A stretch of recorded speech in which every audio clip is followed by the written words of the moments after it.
I spent 16 years cooking, not drinking, not doing drugs, staying active best I can. Hello and welcome to the Heal Yourself with me, Sarah Dawkins podcast.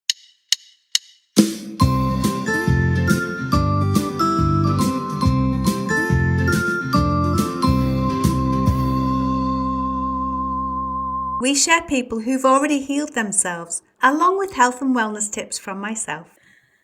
Hello and welcome back to another episode of Heal Yourself with me, Sarah Dawkins.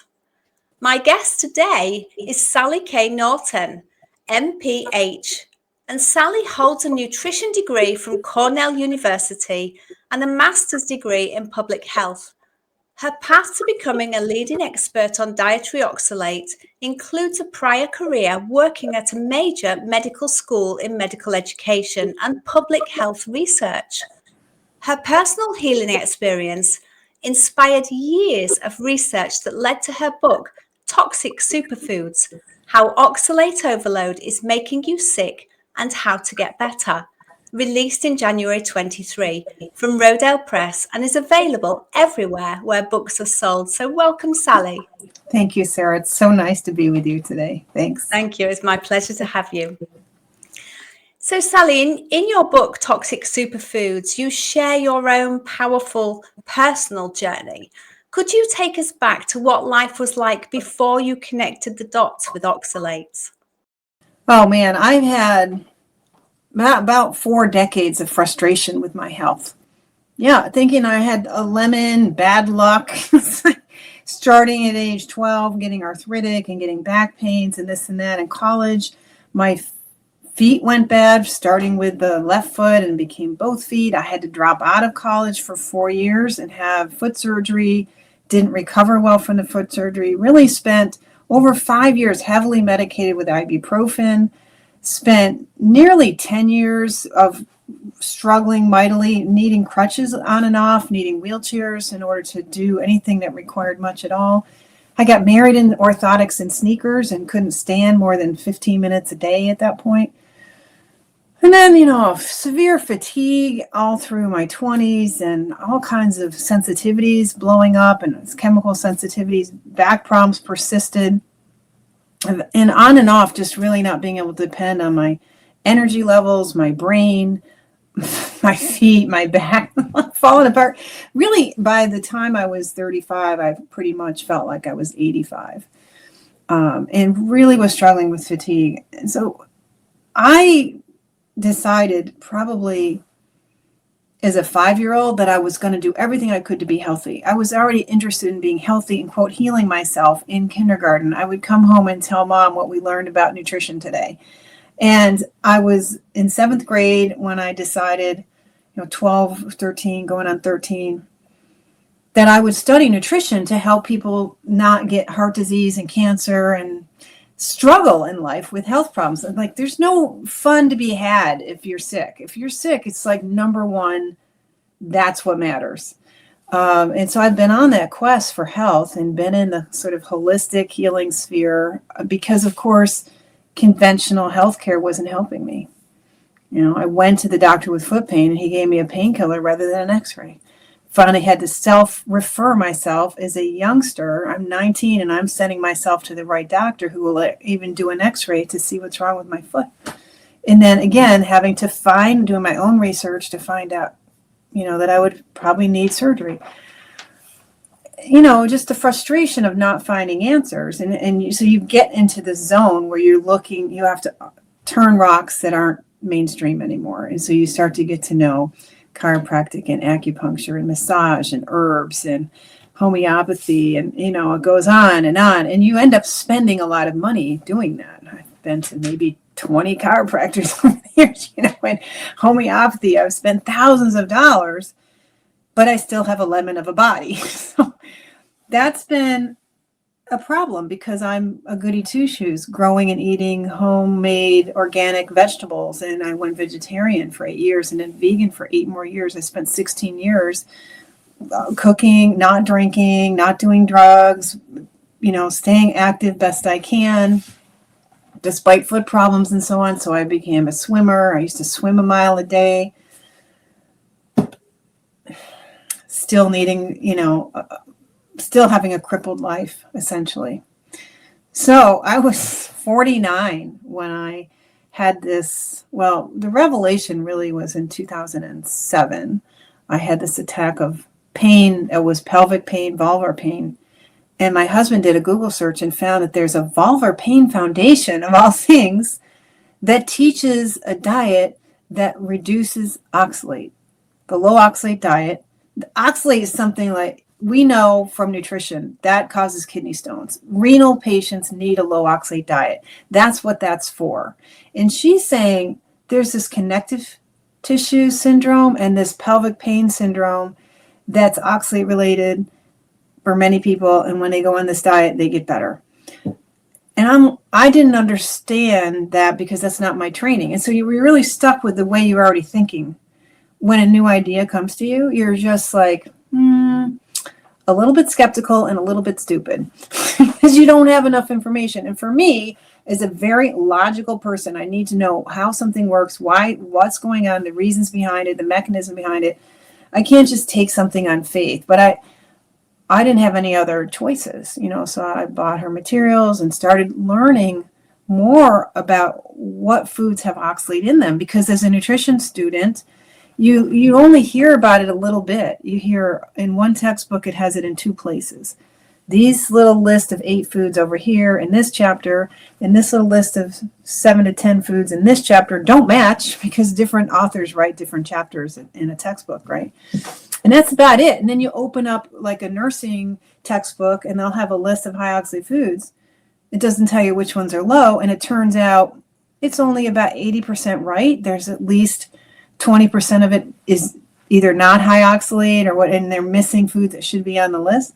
So those of us in the healthcare professions, nurses, nutritionists, dietitians, etc., who should know something about oxalates in food because we're advising people about therapeutic diets. And this is one basic therapeutic diet that's existed since the 1840s.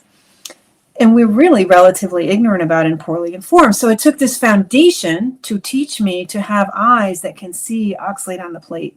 So I can now look at a menu, an ingredient, a recipe, and see oxalates on my plate. And that was a revelation to be thinking better that way, because now I was equipped to see when I added in kiwi and resumed eating sweet potatoes, how it turned on my arthritis, my stiffness, and my trouble with sleeping. And the pain syndromes were just roaring back in. My connective tissues were getting all unhappy. That it was that added oxalate that I started doing daily in 2013 that was sending me back to hell. And interesting, because my background's a nurse and my mum was a nurse. And in nursing school, I think we had one lecture on nutrition, and nowhere in that lecture were oxalates mentioned at all. It was low fat and high fiber and small amounts of red meat and everything that's propagated today still. We were taught 25 years ago. 40 years ago even. Yeah. In college at Cornell, I was taught that butter will kill you and sugar is benign except for dental caries. Straight from the mouths of PhDs at an Ivy League university that's one of the top nutrition universities in the world, hearing that kind of stuff, you believe it. You're like, it's coming from authority figures. And whether you're a kindergartner and it's your kindergarten teacher or you're a Cornell University teacher, professors, you default to them because they've made a career out of being the ones who know stuff. But they're believing their own propaganda and they're not willing to question what they already think they know, which is not what scientists are supposed to do. No, not at all. Not at all. And for those people who are listening to us now, would you explain what oxalates are and what they do to our body? Certainly. And this is something nobody has even heard the word oxalate, let alone knows what it is. So anybody who's like, wait, nobody talks about this. Yeah, it's the sad part is that it's in nature. It's a natural compound that is made by plants and is even made by polluted clouds. Like it comes down in the rain as acid rain. that's made by the funguses in the soil. It's made by trees and flowers and plants, and it's everywhere in nature, and it's been in science since the 1700s. It's been an important reagent used in even defining molecular content in compounds. They used it to figure out chemistry itself. It's been used in science a very long time, and your body even makes a tiny bit of it. Your liver, it's a toxic byproduct of metabolism, certain amino acids, hydroxyproline being the lead amino acid, can be metabolized and broken down into oxalate. When people ingest either accidentally or for suicide ethylene glycol, the liver turns that into oxalic acid, and then calcium oxalate is a formation product of oxalic acid made in biology. It's a degeneration product. It's 2 carbons with 4 oxygens. It's a tiny little molecule with a charge on it, and it can have 2 charges on it that connects with opposite charges. So that's a negative charge compound, and opposite charge is positive. So calcium and oxalate come together, and in nature, it usually becomes calcium oxalate molecules, which can pair up into multiple pairs and come out of floating around, because the charged molecule is called an ion, and it floats in water. Water is a polarized molecule, and it floats in water, but when it becomes calcium oxalate, they can form a little crystal and salt out. So you know how it can precipitate out. If you've ever grown a crystal, like for a little, sometimes these are in gift season, like in the holiday season, you'll get this crystal growth thing. Or if you've ever eaten like rock candy, that's a crystal of sugar. Or salt itself is sodium chloride. So when it's dry, it's a crystal, and when it's dissolved, it's invisible in the water because the sodium and chloride pull apart. Well, with calcium and oxalate, they don't dissolve easily in water. They need extra acid and extra activity to be broken up, so they can form these pretty intense oxalate crystals. Plants build them on purpose to do lots of things they need for their biology, and one of them that it makes is deliberately a double-pointed toothpick, and it's basically an arrow. It's kind of a weapon that can puncture cells, and like 2 cells deep. You only really technically have 1 cell lining your whole, what we call alimentary canal, from your mouth to the other end. Your whole digestive tract is a thin, complicated, very important metabolic space that protects you from the outer world, that tastes the outer world, that's sentient being of the digestive tract.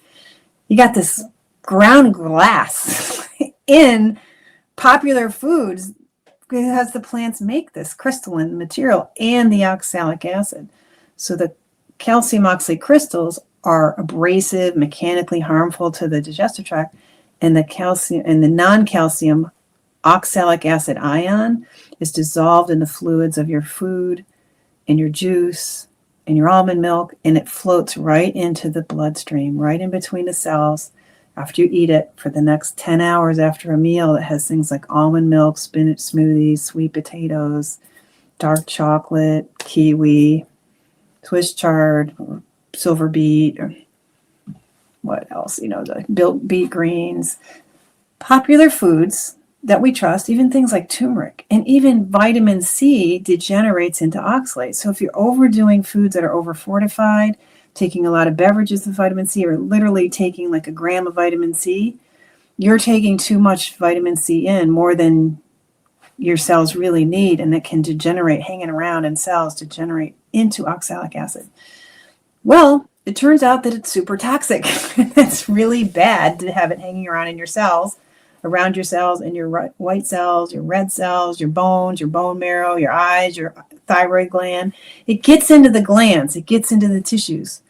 It's this tiny little thing that's pushed around in the bloodstream, pushed through capillary beds into tissues, and gets hung up in areas that are inflamed, infected, reproducing, have calcium in them.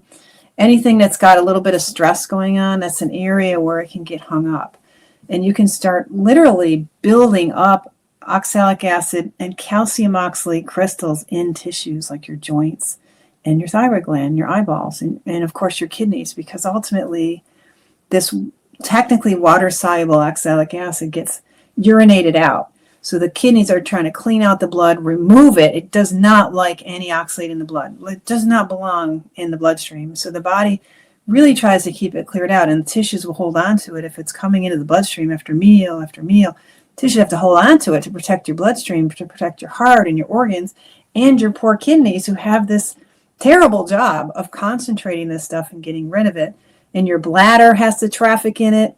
Some people get bladder issues. They'll get nighttime frequent urination. They'll get leaky urination. They'll get UTI-like symptoms. They'll get pain in the bladder. They'll have issues with urination, or ultimately problems with kidney stones some people get, but not everyone. Like, you can overdo spinach smoothies and almonds and high oxalate foods and vitamin C and start being like me, arthritic, back pain, degeneration of the spine, fatigue, mental, like difficulty with focus and thinking well and memory, and be a little bit miserable and not get kidney stones. And it can be oxalate anyway, because a lot of us have everything we need to tolerate oxalate in the kidneys to some degree for decades. But in the meantime, we're ruining our thyroid gland or our teeth or our vision, our brain function, our bones, our bone marrow. I ended up with osteopenia.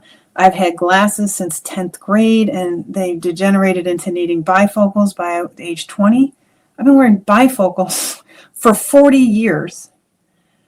And I truly believe that my high oxalate diet, and I probably was born with oxalate problems, and then was the vegetable eating child who kept eating beets, nuts, citrus peel, sweet potatoes, tea, all kinds of stuff like that. I ate as a child.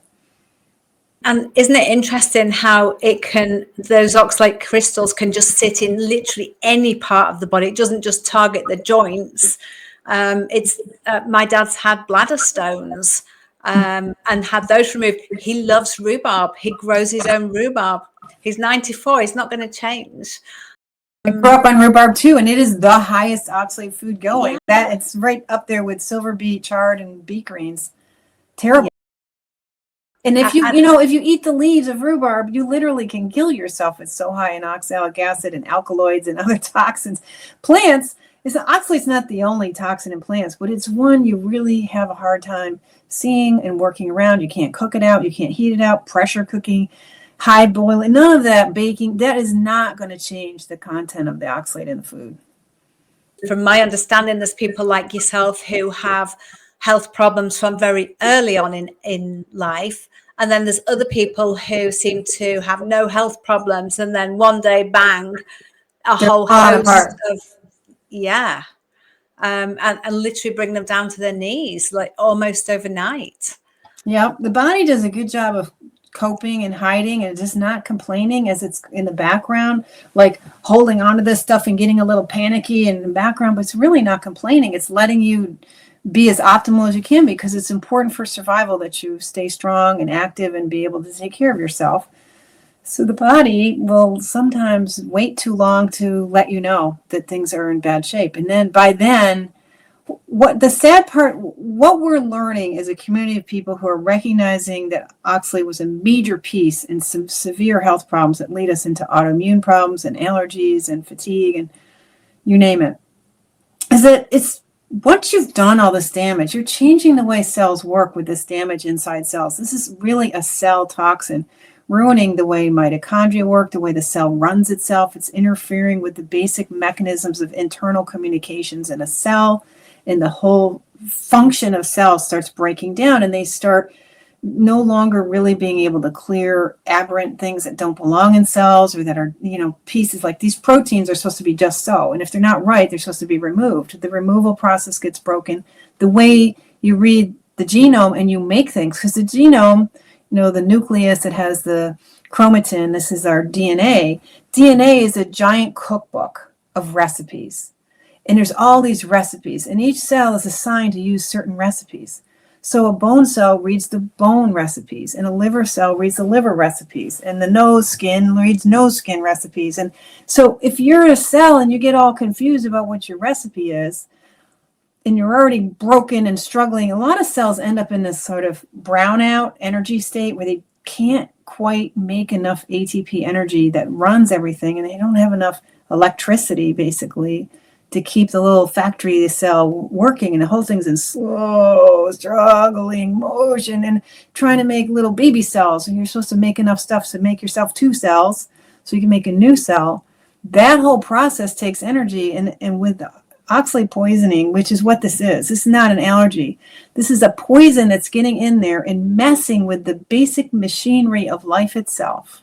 The membrane function and all the little organelles, all the little machines in the factory that the cell is, get broken and stressed out with this oxidative stress and inflammation and loss of electrolytes, and just interfering with the management of electrolytes, which are charged minerals like calcium, potassium, magnesium, sodium. Those are the electricity the cell's looking for. It has to control in order to keep the polarity and so on. So, on a battery, you have a positive and a negative end. You need to keep them on opposite sides. You need to be able to manage all these electrolytes. Well, with oxalate poisoning, you're basically losing the juice in your battery because you're losing potassium, and you end up peeing out too much sodium and using up your calcium, and your bones wear out.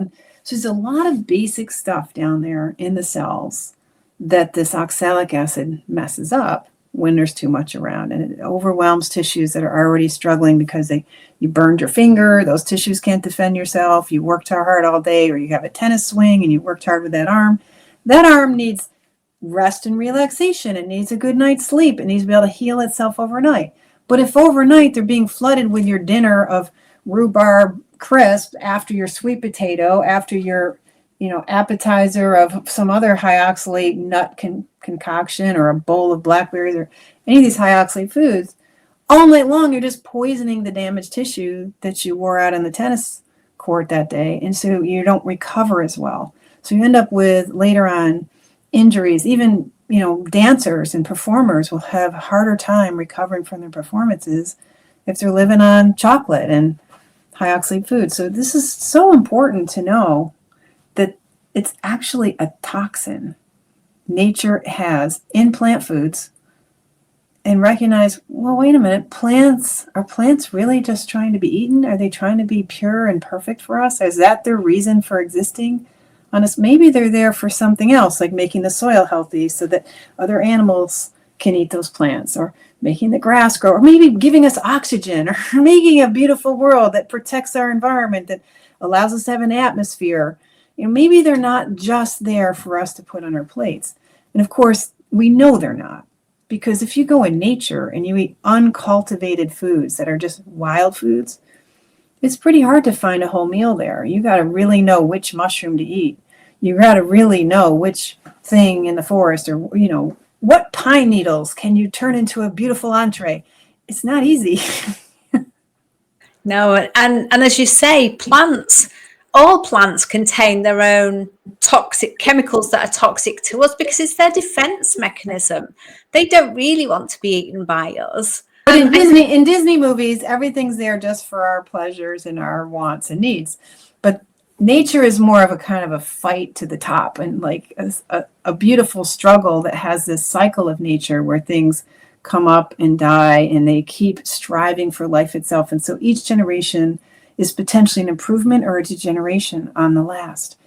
And unfortunately, with the wrong-headed ideas, we can just keep degenerating the human species, or we can figure out what really makes us strong.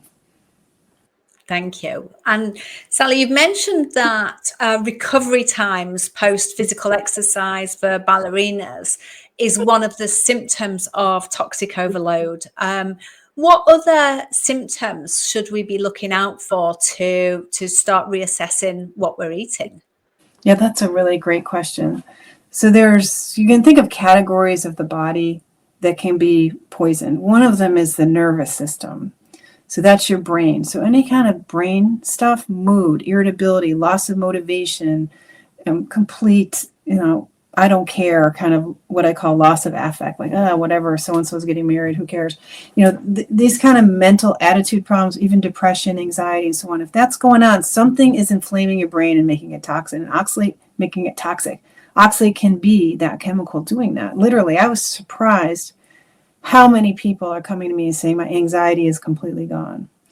So there's mood issues, there's hiccups and muscle twitches and cramping and funny things like that, which is nerves being overstimulated, which happens with oxalate. They get on and they start causing bloating and belching and diarrhea and constipation and hiccups and twitches and funky things. If your vision's going weird, having trouble with nighttime vision, again, that's eyes plus brain function, tinnitus, tooth pain, a lot of tartar on the teeth. See, the saliva glands concentrate oxalate in the blood. So after meals, you have like a 10-hour period starting about half an hour later, but peaking at 4 hours after that meal, where levels of oxalic acid in the blood are pretty high, and they get concentrated by saliva production and can show up as extra tartar on the teeth. Aches and pains, arthritic pains. So that's the nervous system and the salivary glands, the blood, that's sign of the blood level. Infections, sinus infections, yeast infections, urinary tract infections, or the symptoms thereof can be oxalate, because that in that time when oxalate's high in the blood after a meal, starting about a half an hour after you eat it, you are poisoning your white blood cells, and they're not very good at fighting infection during that time. And you're also potentially damaging the cells that line those membranes, that line the bladder, line the sinuses, and so on. So there's infection problems, heart funky, like you get palpitations or arrhythmias. That's an electrolyte issue that can be caused by oxalic acid messing up the calcium levels in the blood. Urinary tract stuff, peeing at night, having to pee frequently, large, like volume pee, funky things, burning pee. You can also have indigestion problems, any kind of itises of the gut, and IBS and diarrhea, or even like fecal incontinence. So there's all kinds of things, but you can be thinking digestive tract, urinary tract, nervous system, connective tissues, which include rheumatism, arthritis, aches and pains, muscles, joints, achiness, tendons that aren't right, that kind of thing. So there's quite a lot of organs and systems in our body that oxalates really are toxic for. Yeah. And are there any blood tests, or how would anybody know that they're potentially overloaded with the oxalates? Looking for an objective, like proof that I'm full of oxalates, is a little tricky, because the body's hiding it out, just like mercury poisoning or heavy metal poisoning. It's not an easy thing where to dip into the tissues or the bones that might be holding on to these things. So the blood testing is, even though we're more accurate, it used to be that it's so low a thing and tricky to measure that blood tests were inaccurate. So they don't measure them for normal people anyway. But if you could, you'd have to capture it at the time after a meal to see these periodic waves that are happening after meals. Urine tests, the kidneys are so clever. They're working with the body to kind of manage this overload that's building in the body, and how much can be in the bloodstream at any time. The body tries to keep it down. The kidneys, when it goes up, the kidneys work hard and other body parts are working hard. So you might catch it in a urinary test. But usually we're doing 24-hour tests. And so if it's coming out in spikes, but it's on and off all day long, it kind of just doesn't look that bad sometimes, or even looks normal. I had urine tests in 2009, no oxalate problems whatsoever based on a organic acids test. I am so toxic with oxalates, but you can get a false negative easily. So without a blood test or a urine test or a magic wand or something from Star Trek, you need to know about what you're eating and just look at exposure level. Have you been eating a lot of peanut butter, potatoes, and chocolate your whole life? Have you been adding in spinach smoothies and vitamin C and who knows what, rhubarb, whatever weird high oxalate food you happen to eat or have been on and off over the years? That exposure is a serious risk factor.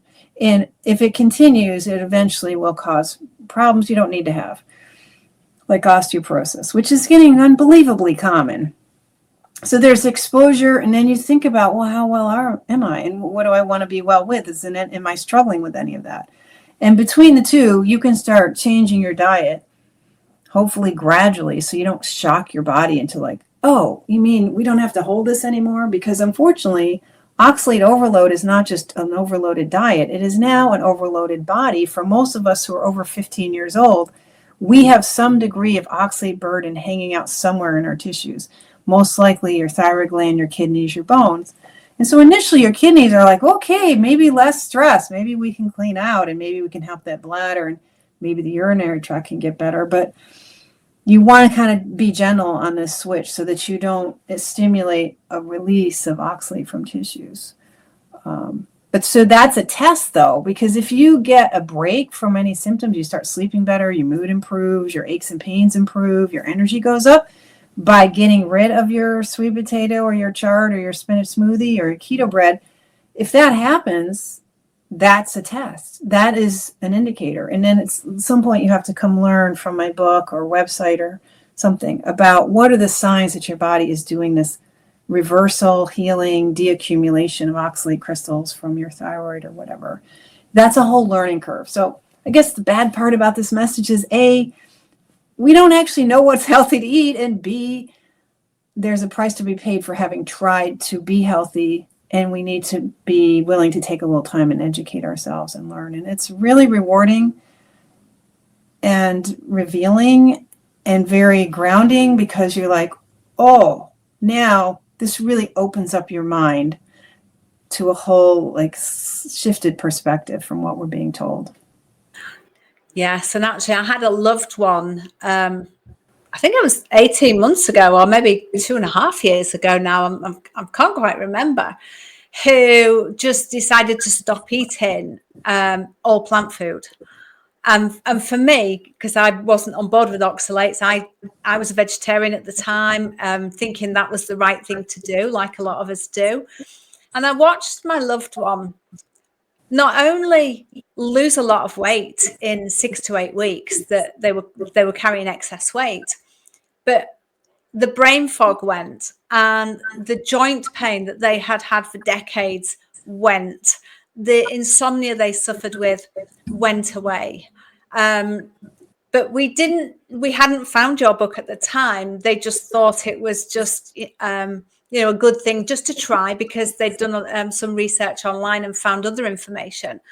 But not being totally aware of oxalates, with cutting out all vegetables, cold turkey, had very loose stools for that whole 6 to 8 weeks whilst their health was improving.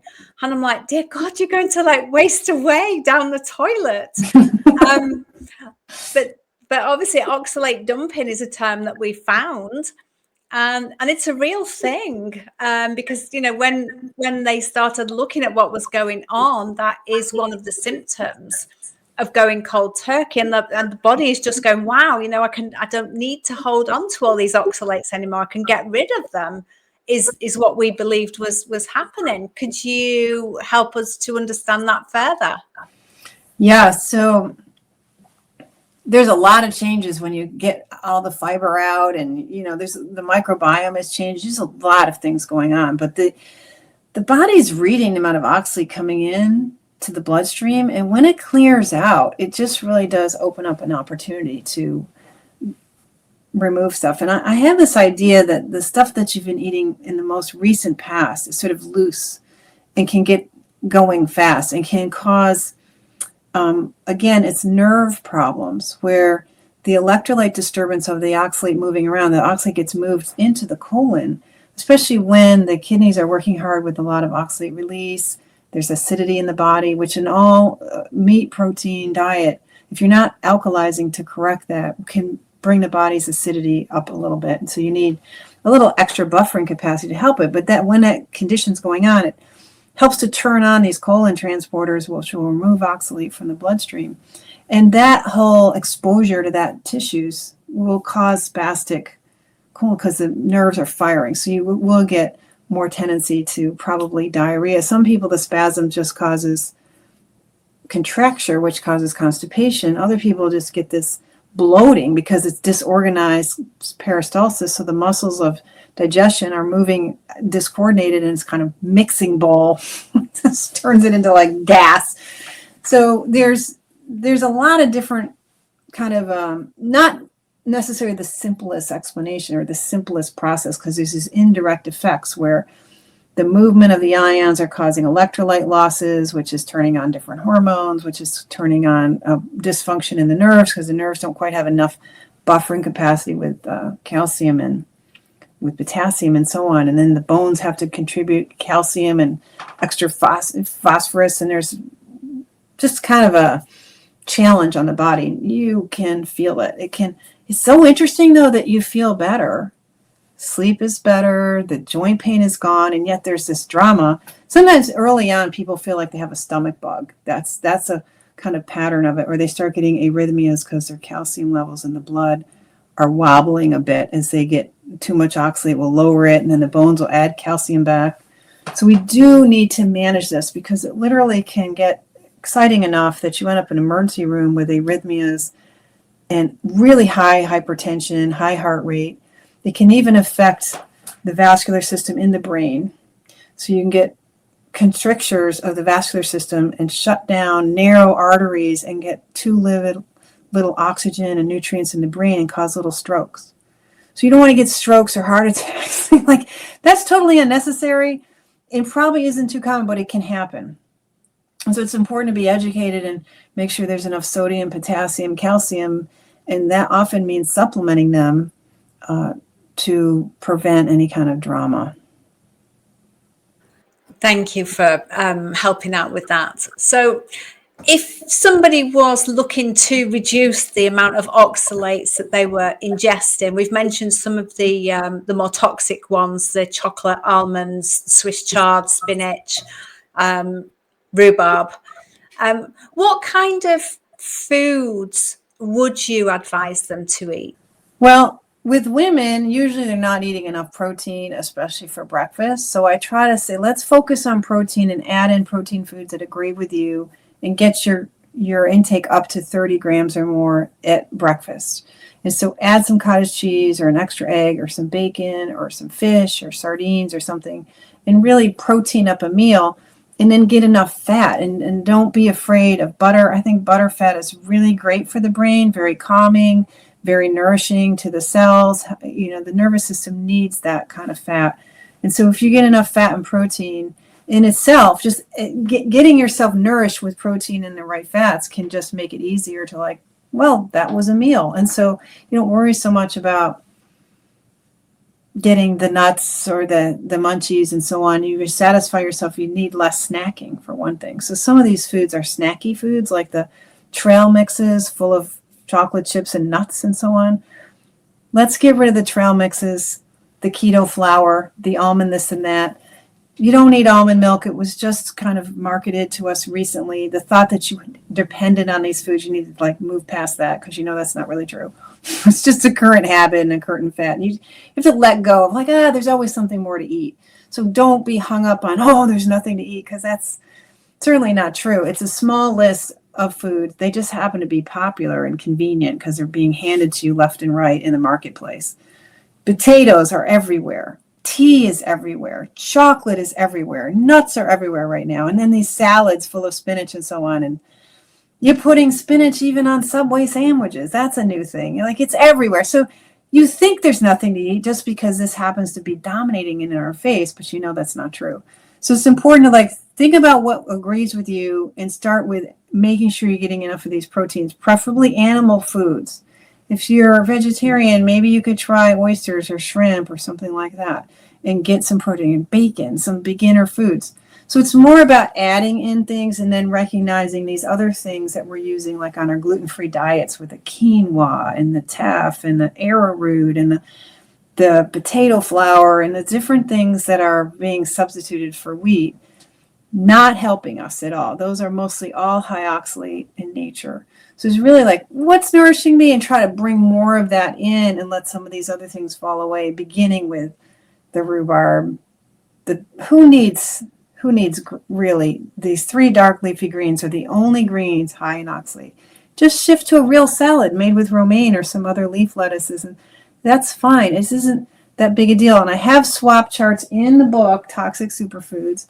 And if people want to get into, like, what's high or low, and they really want more details, which you do not need, there's enough charts in this book and availability of information on my website. But if you want really detailed stuff about what's high or low, like, this is low foods, there's no color coding on that one, but you can see the color coding in here. You can quickly convince yourself or convince someone else well, somebody did all the testing. There must be a reason why. And the testing is giving us guidance. Well, this is concrete enough. It helps people kind of get through the wormhole of like, ooh, what do I eat and what's what and get rid of this sort of throwing my arms up. Oh, I don't want to learn all that. It's not that hard to do. And it really is just switch to some cabbage family vegetables, some lettuce, cool it on the potatoes, nuts, and dark chocolate, and start to learn a little bit more and enjoy. If I had my way, everybody would have a big fatty steak every day. And it took me a long time to become vegetarian. And I did it for ethical reasons because of the way a lot of animals are being farmed. But 4 years down the line, I knew I wasn't thriving on vegetarianism, and I was supplementing as well. And it wasn't until I started eating the fat and the steak and more meat and protein. One of the ladies in our village said, "Oh, Sarah, have you recovered? Did you have cancer?" I'm like, "No." Why do you ask? He said, "Oh, you lost so much weight and your skin went so sallow and I became really wrinkly." And she said, "I really thought you had cancer." I said, "No, I just became vegetarian, but realized I was quite anemic, breathless. I saw the skin changes, and I saw that actually I'd done it for a moral reason, but actually it wasn't working for me. And I have to put my health first and foremost for me." So after starting eating steak, I'd never liked fat because, I'm from the era fat bad, vegetables good. And so I started eating fat again. And the radical transformation in myself is amazing. In my body, I've grown muscles again without going to the gym. I've lost some of the fat, absolutely. And I was skinny fat as a vegetarian. It was all around my middle, whereas that's all totally disappeared now. Now I eat a lot more meat and eggs and bacon. I mean, who doesn't love bacon? The meat candy. Yes. So it's, for me, it really works. And watching a loved one as well stop eating the vegetables and start eating a lot more animal foods. It was because of watching them that I then knew I needed to do something with my own health and followed suit. And honestly, it's a radical transformation. But for me, I had to unlearn everything that I was taught by my parents, by the school, by my nursing.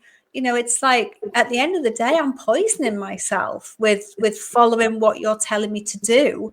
And I'm doing the opposite. And here I am in my 60s, but don't tell anybody, living life and feeling absolutely amazing. Yeah, you and I in our 60s and finally figuring it out.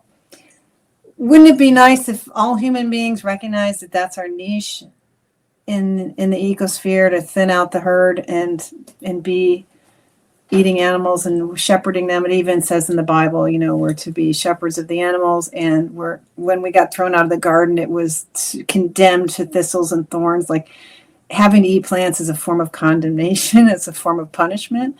So that mindset is a tough one for people to shift. And that radical transformation gets belittled because we stick with our mindset versus the reality of things. So hopefully the reality will start getting a chance to be heard. Right now, reality is dying to be heard because there's too much suffering and health going on. Too many people with cancer, too many people with autoimmune conditions, too many children who are unhappy, too many people using painkillers to quell the either emotional or physical pain that they're battling. And that the human beings, life isn't meant to be complete suffering. Life does bring pain. That's the nature of being alive, but it doesn't mean that we're condemned to being on drugs and wheelchairs and needing escalators, like being able to bound up the stairs and do what you want and make something happen in your 60s, 70s, and 80s is your birthright. Yes, absolutely. Totally agree. Thank you. And Sally, if you could share one tip with our audience today to help them on their own healing journey that you've learned from yours and writing in your book, what would that be? Well, I would say take a deep breath and let yourself explore these new ideas. Really open up your heart and mind and be willing to say, you know what, I can be contributed to. And please don't think spinach is saving the day for anybody. Please come to my YouTube channel and hear stories of other people and recognize that if we don't pay attention, we could be harming the people we love the most. We could be messing up our pregnancies and our newborns and the things that we hold most dear are at stake. Thank you. And where can people find yourself and your book and your new companion book? And congratulations on that. Thank you. My website is the best place to find me, and that is sallyknorton.com, sallyknorton.com. Reach out to us there. My YouTube channel is SK Norton, at SK Norton. Please check that out. I am on Instagram, but not as much as I would like to be. I'm sort of busy now. Out there in the world of book buying, I only have one book that's a mainstream book that you can buy anywhere, and that is Toxic Superfoods. And then to get the Data Companion, because of its special binding, I wanted it to be a reference book that's easy to use. With special binding and shape, I use a print-on-demand service, so I can't sell it through Amazon. It's only available on my website, so you have to come to my website there. You can get free information. You can get a beginner's guide. There's a lot of free downloads, and you can order this print-on-demand companion book if you like there. And then just, join me in a Zoom meeting if you like, and come meet some other folks who are glad they got this information, but all of us would have liked to have it decades sooner. Yes, wouldn't we just? But better late than never, right? Better late than never. Yeah. That's for sure. Thank you so much for your time and sharing your wisdom, Sally. It's a great privilege and pleasure. Thank you, Sarah. Thank you for listening. Please share this podcast with anyone who you think will benefit. And can you leave me a review wherever you've listened to it to help me reach more people? Thank you.